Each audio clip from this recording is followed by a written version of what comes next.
My name is Nora Callahan. I'm 32 years old. 3 months ago, I woke up in a hospital bed with burns on my hands and smoke damage in my lungs. My house had burned down while I was sleeping inside it. I was told I almost didn't make it out. And then, 3 days after I opened my eyes, a detective walked into my room and said 6 words that rearranged everything I thought I understood about my life. "We don't think this was accidental." I remember staring at the ceiling after he left. White tiles. The soft hum of machines. The slow drip of the IV in my arm. I kept replaying those words over and over in the quiet. Not accidental, not accidental, not accidental, not accidental. Someone had set my house on fire while my daughter and I were sleeping inside it. And when I found out who did it and why, I felt something I don't have a clean word for. Not just rage. Not just grief. Something deeper than both of those things. Something that breaks a part of you that doesn't ever fully come back together. Before I tell you everything, please like this video and subscribe to Heartstring Stories. And drop a comment. I would love to know where in the world you're watching from right now. It genuinely means so much to me. Okay, let me take you back to the beginning. That night started as an ordinary Thursday. My husband was away on a work trip. He traveled every few weeks for his job, and this was one of those times. I had put my daughter to bed a little after 8. She was 5 years old and had requested the same story we had read 4 nights in a row. A little mouse who wanted to see the ocean. "Again, Mommy?" I said, pretending to groan. She giggled and pulled the blanket up to her chin. "Again." So I read it again. Every single page. Doing all the silly voices she had come to expect, the ones that made her dissolve into that high, helpless laughter I would do anything to hear.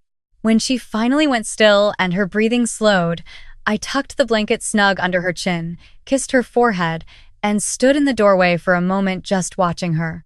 The way her little chest rose and fell.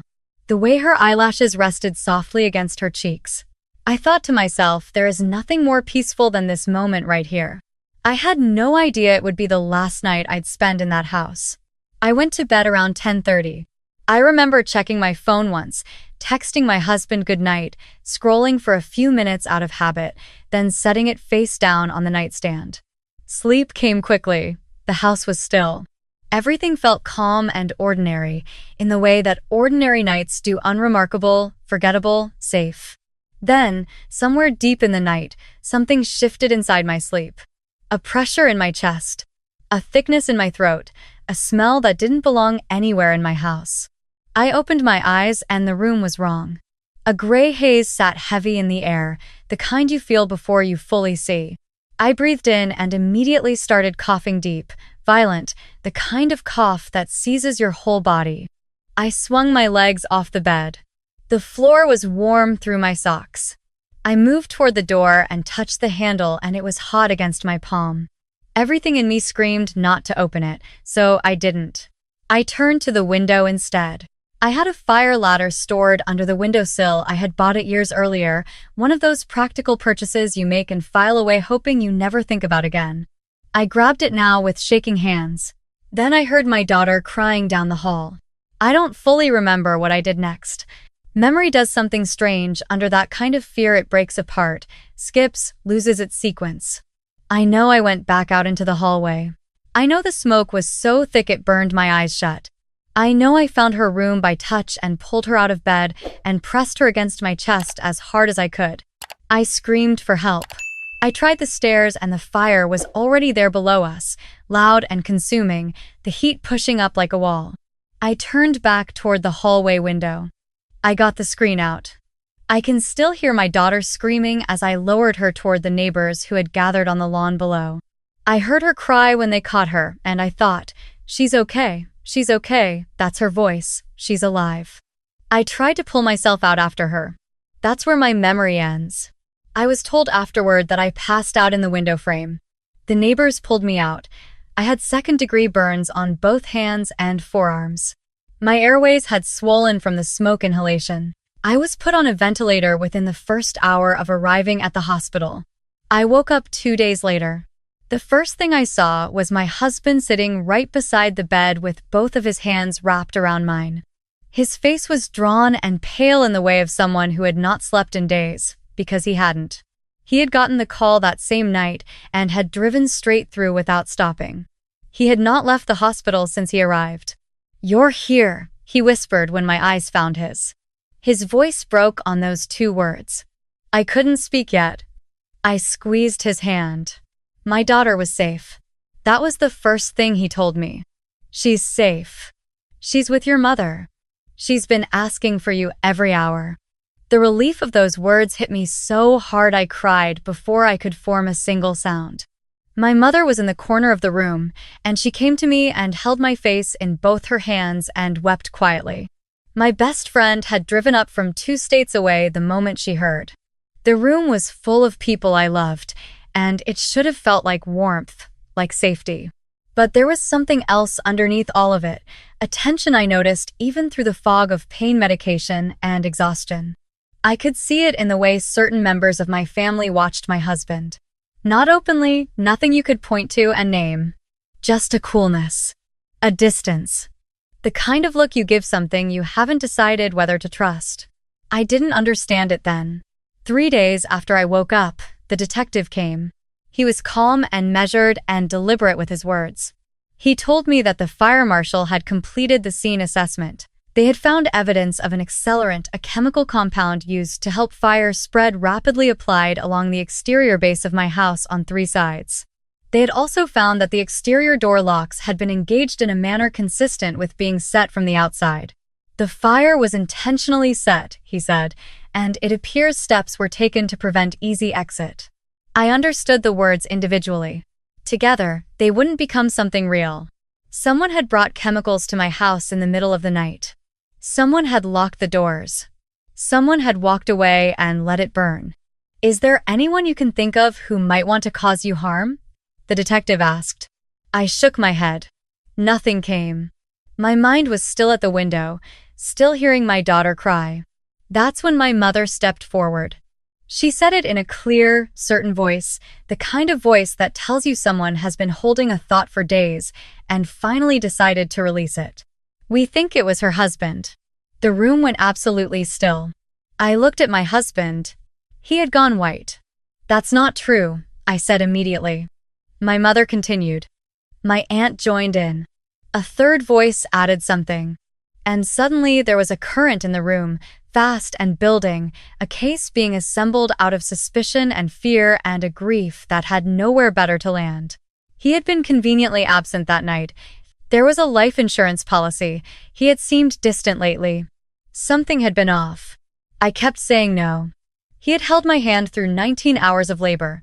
He was the kind of man who drove 40 minutes in a snowstorm to bring me soup when I had a cold.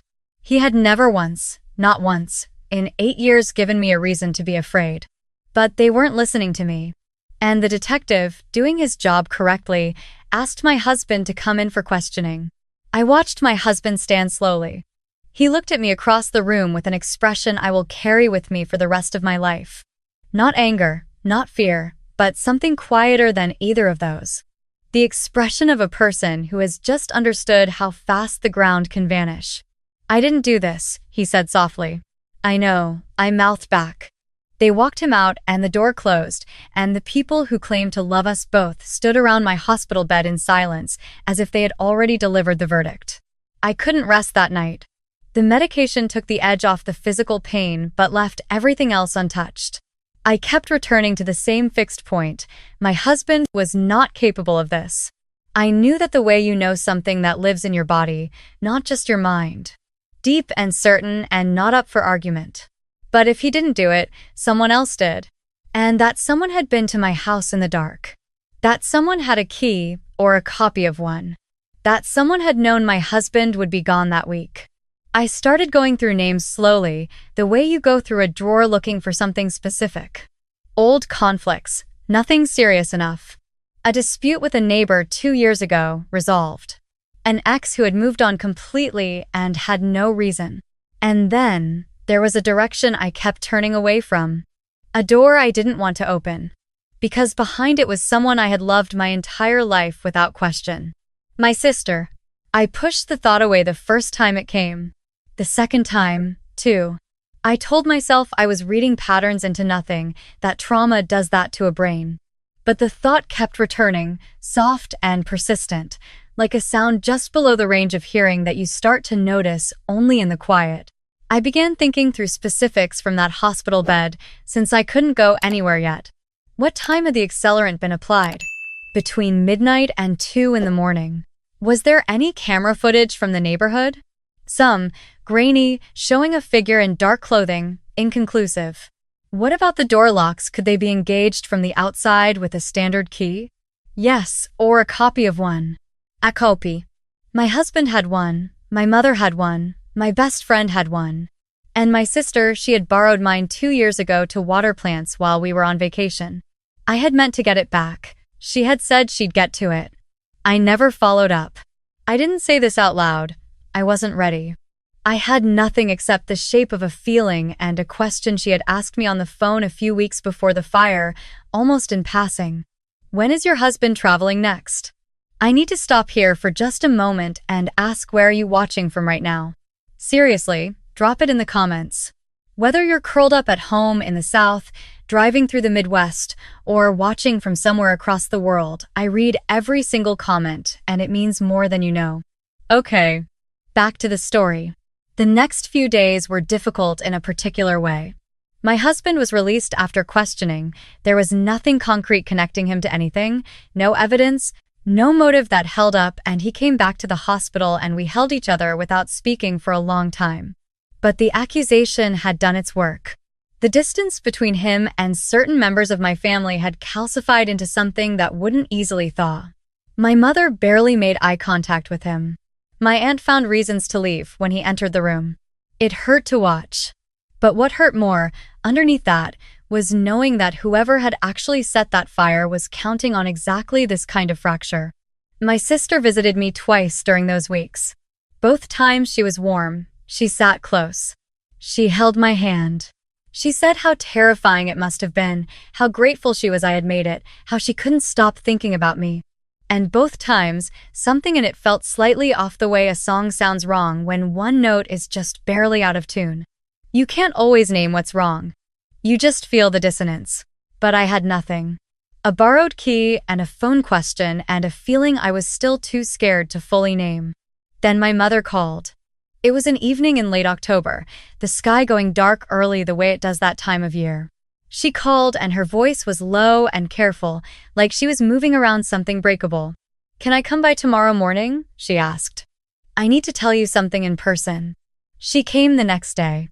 By then I had been moved out of intensive care into a regular recovery room, sitting up, breathing on my own, 2 days from being cleared to leave. She closed the door behind her and sat beside my bed and looked at her hands for a long moment without speaking.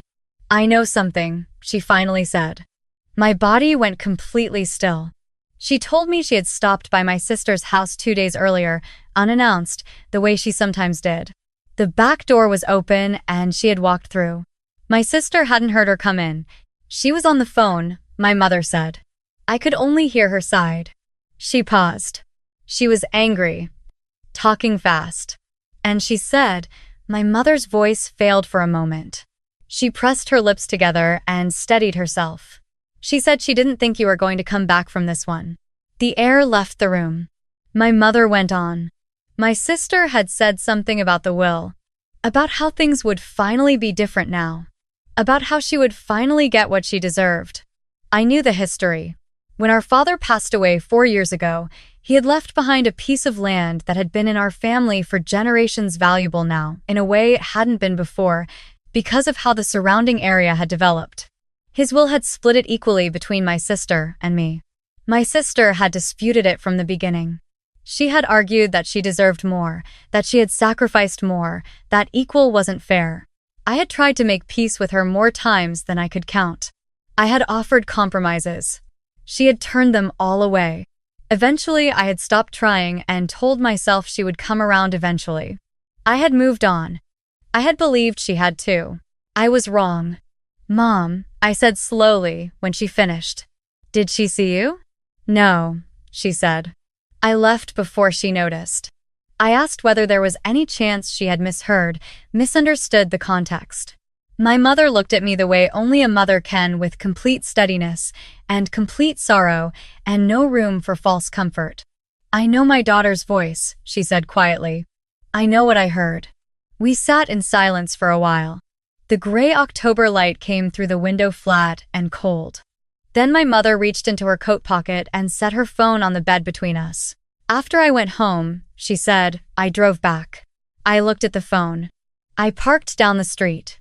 I went around to the back again. She was still on the phone." My mother's hands were shaking now. I recorded everything. I picked up the phone. I pressed play. My sister's voice came through the speaker, low, tight, speaking quickly to someone on the other end I couldn't hear. She was talking about the property, about the will, about what she should have had years ago and never received. And then she said the words I will hear for the rest of my life. "I just need this to finally be over." I set the phone down on the blanket. I didn't cry right away. I don't think I could. I sat there with that recording between us like a third presence in the room, something that had now been heard and couldn't be unheard, something real and terrible and permanent. My sister. The person who climbed into my bed during thunderstorms when we were small. The person who came shopping with me for my wedding dress and cried in the dressing room because she said I looked like someone out of a movie. The person who was in the waiting room when my daughter was born and held that baby and wept harder than almost anyone. That person had driven to my house in the dark, had spread accelerant around the foundation, had locked the doors from the outside, had walked away. Why didn't she just come to me? My voice sounded very far away from where I was sitting. If she needed money, if she needed the land, I would have sat down with her. I would have worked something out. I would have given her whatever she needed. She didn't have to. I couldn't finish it. My mother took my hand. She was crying without sound. "I know," she said. "I know, sweetheart." We sat there together for a long time without speaking. Then I looked at her and said what we were both already thinking. "We have to take that recording to the detective." She nodded. She had already known that when she walked in. We went to see him together the following morning. We sat across from him in his office and played the recording, and I watched his face change as he listened, a careful, trained stillness that broke only once, briefly, at the most damning moment. He asked us several questions. He took the phone into evidence. He told us to go home and let them work. Waiting was the hardest thing I have ever done. 4 days passed with nothing, then 5. I barely slept. My husband stayed close, but gave me room in the way that good partners understand how to do, present without hovering, steady without pretending everything was fine. My daughter had started sleeping in our bed at the rental apartment, pressed between us, and some nights I lay awake listening to her breathe and thought about everything that had almost been taken. On the 6th day, the detective called. The recording had given them a new direction. With a new direction, they had gone back to the neighborhood footage and found a second camera angle they had not fully analyzed. Better enhancement revealed a vehicle. The vehicle led to a connection. The connection led to a person my sister had been in contact with in the weeks before the fire, someone who had chemical knowledge, someone who had been to my neighborhood before, someone whose phone records told a story that couldn't be walked back. My sister was arrested on a Tuesday. Her accomplice was taken in the same morning. I was at the apartment when the detective called. I was sitting at the kitchen table with a cup of coffee going cold in front of me. He delivered the news in a measured, careful voice. "We have them both," he said. "I want you to know it's over." I put the phone down in my lap and sat without moving for a very long time. It's over. But it didn't feel over. It felt like the first day of something I would spend years learning to carry. I want to finish this story the right way, because you've stayed with me through all of it and you deserve to hear the whole truth, not just the arrest. The case went to trial 8 months later. My sister and her accomplice both faced charges. The prosecution presented the recording, the forensic analysis of the accelerant, the camera footage, and financial records showing the accomplice had purchased the specific chemical compound at a hardware store 40 minutes from our town, paid for with a card tied to an account she controlled. The defense argued the recording was ambiguous. That context could change interpretation. That there was no clear footage of my sister's face at the scene. The forensic evidence did not leave room for ambiguity. The chemical match was precise. The locked exterior doors. The accelerant applied in a pattern that any fire investigator recognized as deliberate and specific. I testified. I sat in the witness stand and I spoke clearly and I kept my voice steady and I did not look away from the jury when I described what that night was like. I described the smoke filling my bedroom. I described finding my daughter by feel in a dark hallway. I described lowering her from the window and hearing her cry and knowing from that cry that she was alive. I described waking up in a hospital bed not knowing, for the first 2 days, whether my own child had made it.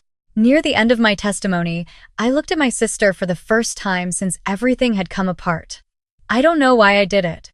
Maybe I needed one last look at her face to finish understanding something I was still working through. She was looking down at the table in front of her. She didn't look up. The jury deliberated for 2 days and came back with guilty verdicts on all counts: arson with intent to commit murder, conspiracy, and additional charges I can't recall by name because I was shaking too hard to absorb them in the moment.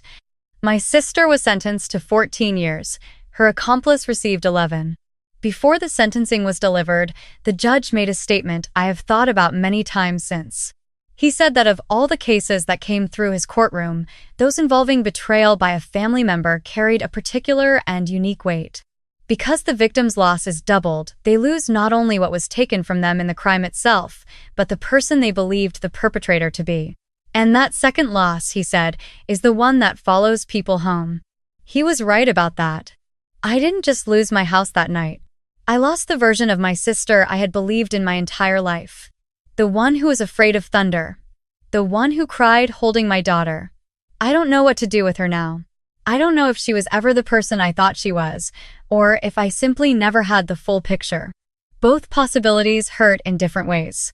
My husband never said one word of blame toward my mother or any member of my family for what he was put through during those early weeks of the investigation.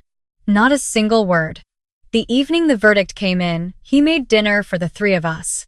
My daughter had decided his chicken soup was her favorite food in the world, so that's what he made a big pot of it, the whole apartment smelling warm and simple and good. We sat together at the small table in the rental and we were just there. Quiet. Together. Grateful for something that didn't need a name. My daughter had nightmares for months after the fire. She would wake up crying and I would go to her immediately and hold her until the shaking stopped and she fell back into sleep. Some nights, she clung to me very tightly before she let her eyes close again, and on those nights I stayed until I was completely certain she was deep under, watching the slow rise and fall of her breathing in the dark. The same way I had watched her that last ordinary Thursday night, standing in a doorway thinking there is nothing more peaceful than this. She was okay. We were going to be okay. The land my father left behind, I haven't decided yet what to do with it. Some days I think I should let it go entirely, sell it, and cut the last thread that connects it to any of this. Some days I think I should keep it because it was his, and what happened around it shouldn't be allowed to take that from me too. I think maybe I'm not supposed to have decided yet. Some things are allowed to remain open for a while. What I know is this. I almost didn't come home from that night. My daughter almost didn't either. And the person responsible for that was someone I had trusted without thinking about it, the way you trust the ground under your feet completely, and without examining why. People ask me sometimes if I'm still angry. The honest answer is yes, sometimes, in waves. Standing in a grocery store aisle when a specific song comes on. Driving past the street where the house used to be. Looking at an old photograph. The anger comes without warning, and it doesn't always make complete sense, and I've stopped trying to schedule it. But anger isn't the biggest thing anymore. The biggest thing is something harder to name. I survived. My daughter survived. My husband, who is innocent, who was suspected and publicly accused and walked through that experience with more dignity than I could have managed, he is still here. Still, the person who leaves small notes in my bag on days he knows will be hard, still steady, still real. What we have is still here. And the truth, no matter how long it takes to surface, no matter how much it costs when it finally does, it comes out. That's the thing I believe now more than I believe almost anything else. The truth finds its way out. It always does. If you've made it to the end of this story, thank you. It took everything I had to put this into words, and knowing that you were here for it, that you stayed all the way through, means more to me than I can properly say. Please like this video if it reached you in any way. Subscribe to Heartstring Stories if you want to be here for the next one. And please tell me where you're watching from.